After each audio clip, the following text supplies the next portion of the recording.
बाद केरल के मुख्यमंत्री पिनाराई विजयन की प्रतिक्रिया भी आ गई है। उन्होंने कहा है कि एयरपोर्ट पर फायर ब्रिगेड और पुलिस को तत्काल एक्शन लेने के लिए कहा गया है और अधिकारियों से बचाव अभियान और लोगों को तुरंत उनका इलाज कराने के निर्देश दिए गए हैं। पूर्व केंद्रीय मंत्री और केरल से बीजेपी के नेता केजे अल्फोंस ने कहा है कि बहुत सारे यात्री घायल हुए हैं, लेकिन सभी को बचा लिया गया है और गनीमत यह थी कि हादसे के बाद इस विमान में आग नहीं लगी।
और ये विमान हादसा कैसे हुआ होगा, इस पर बात करने के लिए हमारे साथ सनत कौल हैं, जो कि एविएशन एक्सपर्ट हैं। उनसे हम बात करते हैं, उनके पास चलते हैं। सनत, आप हमें क्या बता सकते हैं कि इस तरह के जो हादसे, अभी आप जो तस्वीरें देख रहे हैं, जिस तरह का ये एयरपोर्ट था, रनवे जो था, क्या कारण रहा होगा इस समय?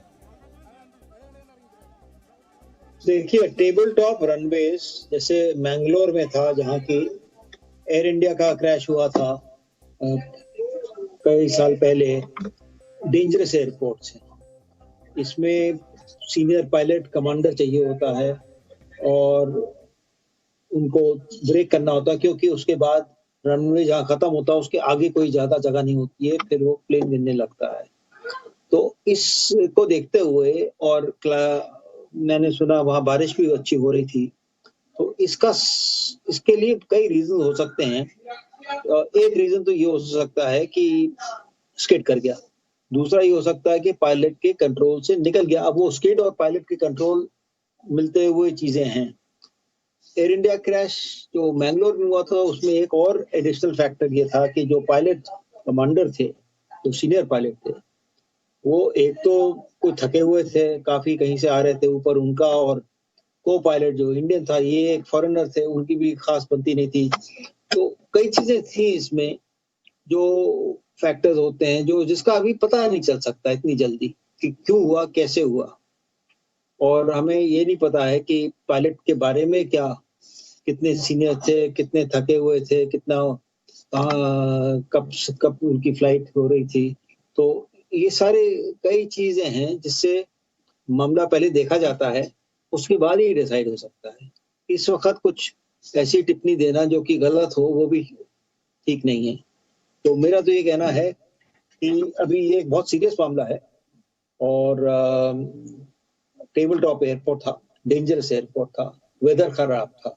इन सब को देखते हुए ये हादसा जो हुआ है, इसका पूरा इन्वेस्टिगेशन होने के बाद ही हम कुछ कहना चाहिए, क्योंकि इससे पहले कहने में थोड़ा सा सेंसेशनलिज्म आ जाता है जी। पर देखते हुए कि क्या हुआ, ये बहुत अनफॉर्चुनेट बात है और इसको नहीं होना चाहिए था।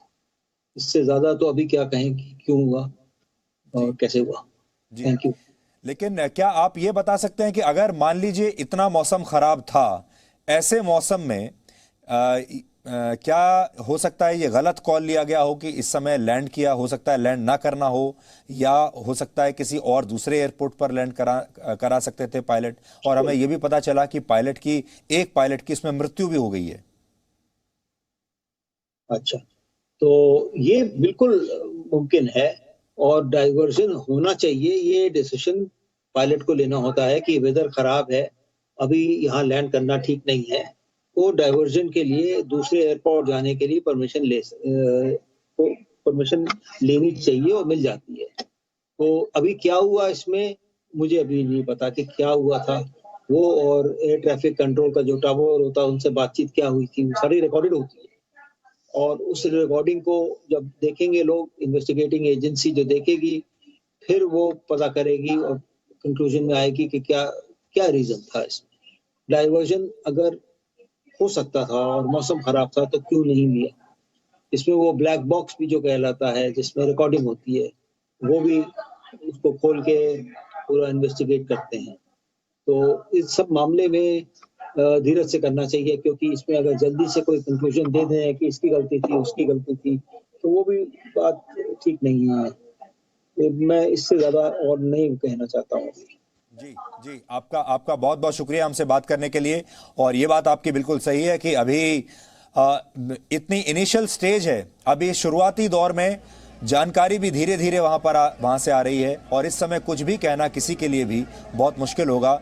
लेकिन दुर्घटना जो हुई है ये बहुत दुखद बात है और आप तस्वीरों के ज़रिए आप ये पता लगा सकते हैं, अंदाज़ा लगा सकते हैं कि दुर्घटना कितनी बड़ी है, कैसे ये जो हवाई जहाज़ है ये 2 हिस्सों में टूट गया है। और अभी अभी गृह मंत्री अमित शाह का भी एक ट्वीट आया है जिसमें उन्होंने दुख जताया है इस दुर्घटना पर और उन्होंने कहा है कि उन्होंने एनडीआरएफ को कहा है कि वो जल्द से जल्द दुर्घटना स्थल पर पहुंचे।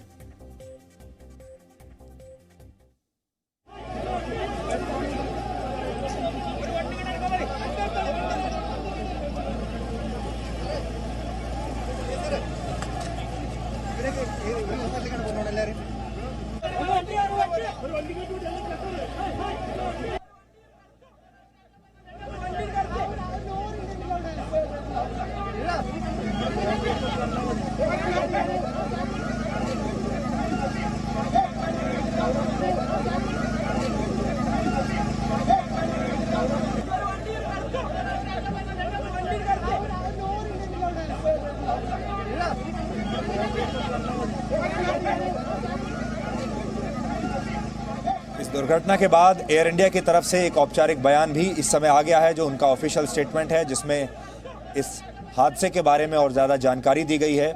इसमें कहा गया है कि ये एयर इंडिया एक्सप्रेस की फ़्लाइट थी और ये बोइंग का B737 विमान था। इस दुर्घटना के बाद विमान में कोई आग नहीं लगी है और शुरुआती रिपोर्ट्स के मुताबिक दुर्घटना स्थल पर रेस्क्यू ऑपरेशन जारी है।